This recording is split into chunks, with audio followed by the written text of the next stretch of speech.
What up? And welcome to another episode of From the Script to the Screen, Fairy Tale Edition, going over episode 12 and 13 of 100 Year Quest. So as always, you guys already know, gotta shout out the creator, Hiro Mashima. Gotta give a shout out to the artist, Atsuo Ueda.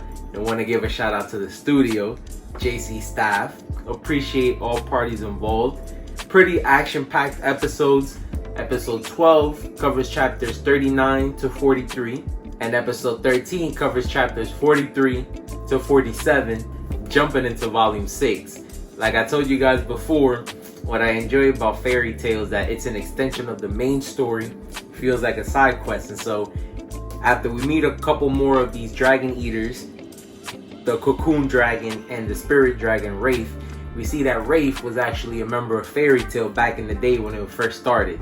So we get a flashback with Markov and a couple other people that are higher ranking back in the original story. So it was pretty cool to see. That was the reason Wraith had such a high affinity with the leader, Gramps, of Fairy Tail now. And so we see that he comes to the realization, of course, Fairy Tail members are family, and so he finally has some peace gaining some of his lost memories. But I gotta say, the star of these episodes was definitely Laxus. Shout out to the Lightning Dragon.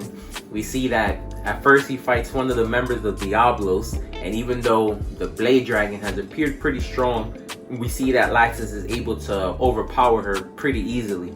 And why I say action-packed episodes is because we see that Urza and Laxus end up fighting, two of the strongest members of the guild.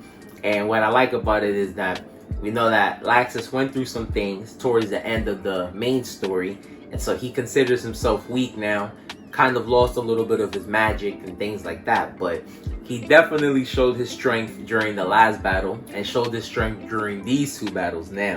What really happened with Laxus is that he became more humble. Even though he says weak by name, he's a pretty formidable opponent. And so shout out to JC staff. I enjoyed seeing the fight. Both of them pulled out some new moves. So I definitely gotta say, my favorite panel, star of the show, Laxus.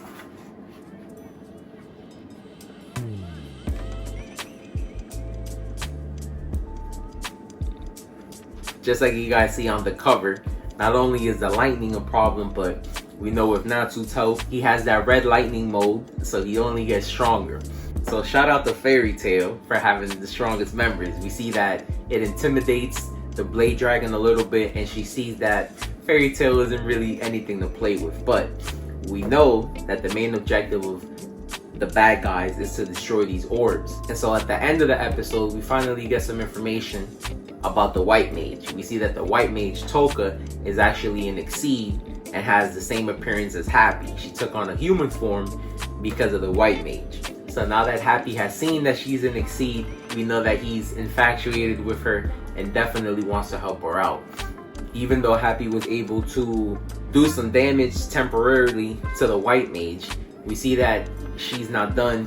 And now that there's only 2 orbs left, we'll have to see if they're able to break them all. But let me know what you guys thought about the episode. To the manga readers, let me know what you guys thought about the adaptation. Halfway through the season. Till next time. Peace.